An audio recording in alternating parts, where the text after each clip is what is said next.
देखिए पुष्कर जी, हमने ग्राउंड पे लोगों की बात सुनी, वो कह रहे हैं कि अगर मस्जिदों में कैमरे लगा लीजिए और अरे श्रीमती जी, कुछ तो सस्ता लो, बचत करो। नहीं श्रीमान जी, सब बढ़िया लो, रहने दीजिए। इसमें क्या खास बात है? थोड़े में ज्यादा स्वाद, यही तो है इसकी खास बात। वाओ मम्मा, क्या स्वाद है। अरे मेरे राजा, प्रायोजक हैं cancer healer centre, new beginning. और जो भी असामाजिक तत्व होगा उसके खिलाफ कार्रवाई जरूर होगी। इस तरह की बात है कि लोग ग्राउंड पे कह रहे हैं, ये कोई सियासत के बड़े बड़े लोग नहीं है जो इस बात को कह रहे हैं, ग्राउंड पे आम आदमी इस बात को कह रहा है कि जो भी असामाजिक दरअसल कार्रवाई होनी चाहिए। सारा विवाद जब तक वहां नेता, लोकल नेता नहीं करता है तब तक कोई चीज नहीं भड़कती है।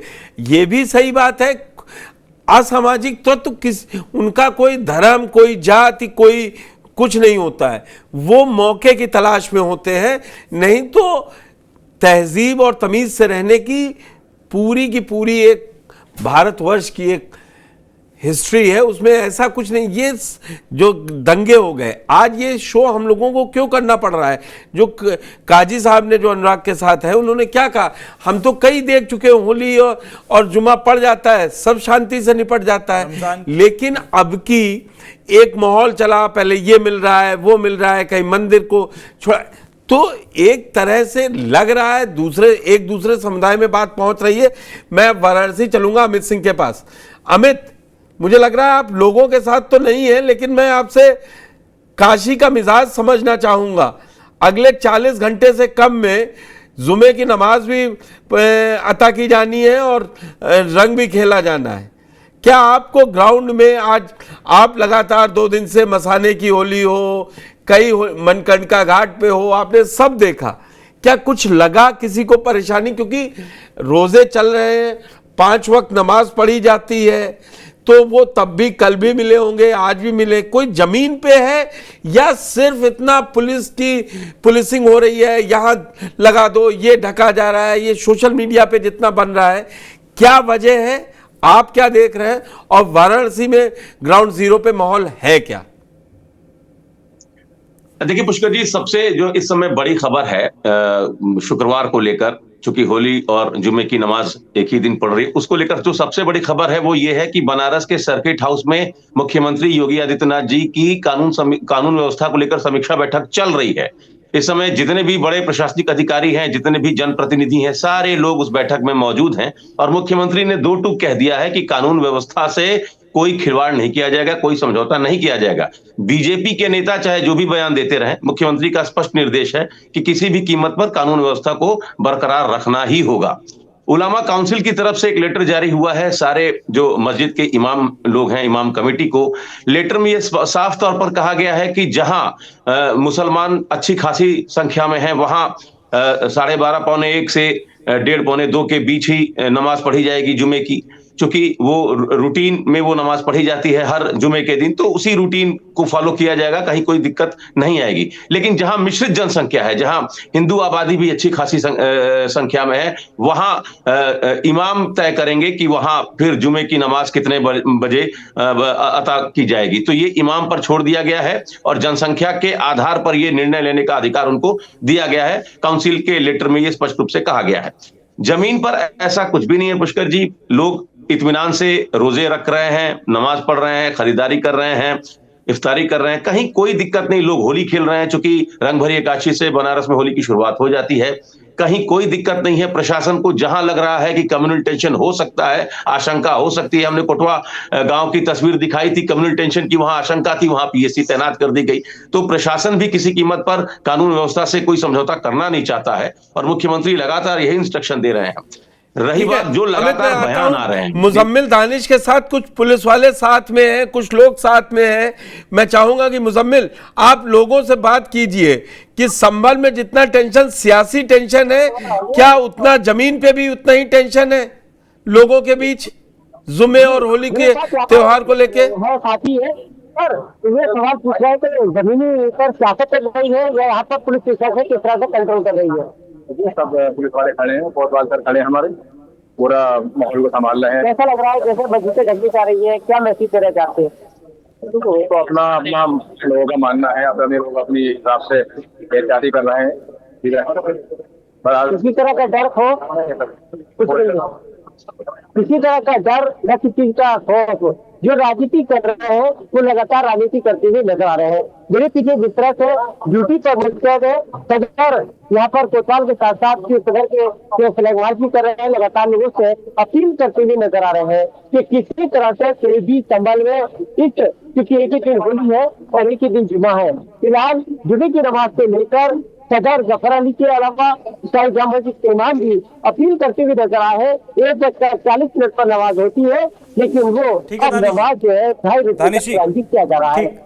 तो पुष्कर जी देखिए, अभी हमने बनारस को लेकर बात की, संभल में बात की, कानपुर में बात की, तो लब्बोलू अब तो यही निकल कर आता है कि जमीन पर स्थिति बिल्कुल सामान्य है, कोई परेशानी वाली बात नहीं है। जहां लगता है प्रशासन को गड़बड़ हो सकती है, वहां पे प्रशासन। बात हमारे संवाददाता इसीलिए अल्पसंख्यक लोगों से ज्यादा कर रहे हैं कि दिखाया ये जा रहा है कि जैसे बहुसंख्यक अल्पसंख्यकों को दबा रहे हैं।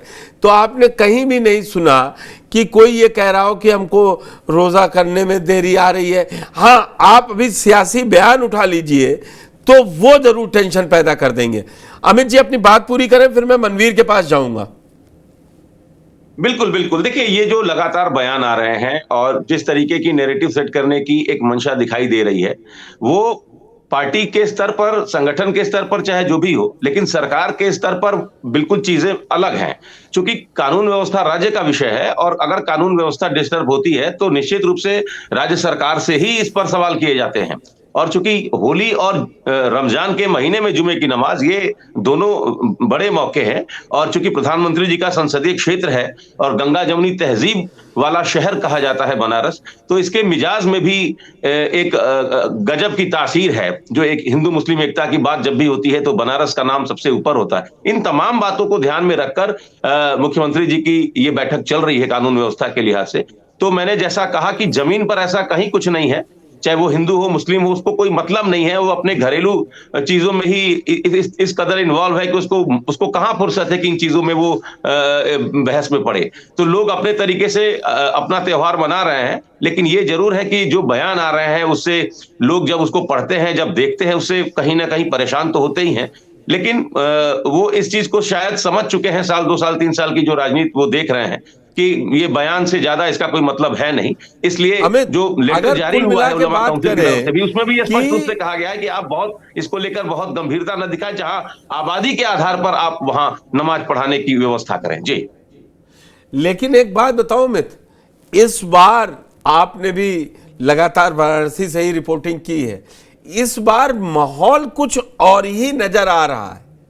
लग ये जरूर रहा है, अगर नेताओं की बात सुने, अधिकारियों की बात सुने, सीओ अनुज चौधरी जैसों के बयान को कितना तूल दे रहे हैं और क्यों तूल दिया जा रहा है, ये आपको भी समझ में आ रहा है। मुझे तो लगता है इतनी पुलिस और इन सबको लगाने के बजाय अगर नेताओं से कह दिया जाए कि आप 1 हफ्ते पहले तक कोई इस तरह के बयान ना दें, तो मुझे लगता है शांति से दोनों त्योहार निपट जाएंगे। जो लोकल पुलिस है, कानून के रक्षक लोग हैं, उनको सब मालूम है कि किस मोहल्ले में ऐसों को सब मालूम रहता है कि कहां नटोरियस है कहां नहीं है। देखिए, निश्चित रूप से पीस कमेटियों के साथ प्रशासन की बैठकें उत्तर प्रदेश के हर शहर में पिछले हफ्ते 10 दिन से चल रही, जब से रमजान शुरू हुआ है। तो सबको पता है, थाने स्तर पर ये सबको जानकारी है कि कहां चीजें बिगड़ सकती हैं, कहां चीजें बेहतर करने की जरूरत है। आपने जो बात कही वो बिल्कुल पिन पॉइंट है कि अगर संगठन में ही, पार्टी स्तर पर ही अगर एक ये जारी कर दिया जाए ऊपर से, आला कमान की तरफ से, कि आप कम्युनल टेंशन को बढ़ाने वाला बयान नहीं देंगे, तो चीजें वहीं खत्म हो जाएंगी। लेकिन ऐसा है नहीं। आप बेहतर तरीके से जानते हैं पुष्कर जी, ऐसा क्यों नहीं है। 1-1.5 साल के बाद उत्तर प्रदेश चुनावी मोड में चला जाएगा, तो पार्टी के लेवल पर जो बयान आ रहे हैं, आज हमने अजय राय से इस मुद्दे पर बातचीत की। सिचुएशन कंपेयर करने की कोशिश करेंगे जी अमित जी, माफ कीजिएगा वो बीच में टोकरा। अगर आप सिचुएशन कंपेयर करने की कोशिश करेंगे तो जब सीओ अनुज चौधरी ने बयान दिया तो उसके बाद संभल के डीएम का बयान, एक आदेश जारी करते हैं कि अब होली तक अगर कोई भी अधिकारी बयान देगा तो उससे पहले परमिशन लेनी होगी। नहीं, और उस तरह की कार्रवाई होती है। और लेकिन केतकी सिंह जैसे नेताओं पर जो इस तरह के बयान देते हैं, रघुराज सिंह जैसे जो इस तरह के बयान देते हैं जो लोग, उन पर अभी तक मतलब सरकार की तरफ से कोई बयान सामने नहीं आया कि कोई एक्शन लिया जाएगा या अब चेतावनी दी अलीगढ़ जाएगी। के सांसद सतीश गौतम ये कहेंगे कि अगर कोई ये करेगा तो ऊपर पहुंचा दिया जाएगा। तो ये इंस्टिगेट करते हैं, ये शो करने का, अपने दर्शकों के बीच ले जाने का मतलब ही यही था कि ऐसा कुछ नहीं है जमीन पे। दरअसल अभी आप जो दूर बैठे होंगे, संभाल, वाराणसी, कानपुर, बरेली, मैं ऐसी जगहों बात कर रहा हूं जहां मुस्लिम अच्छी संख्याओं में, लेकिन वहां जमीन पे आप देखिए कुछ नहीं दिखाई देगा। लेकिन आप वही लखनऊ में बैठे हुए आदमी से पूछिए, बोले संभल में बहुत टेंशन है, वहां ये सारे त्रिपाल लगा दिए गए हैं और ये हो गया। वो क्यों? क्योंकि वायरल वो नेता हो रहे हैं।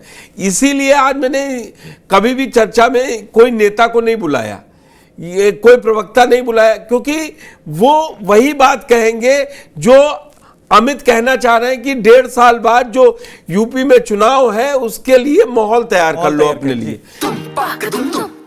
अरे श्रीमती जी कुछ तो सस्ता लो, बचत करो।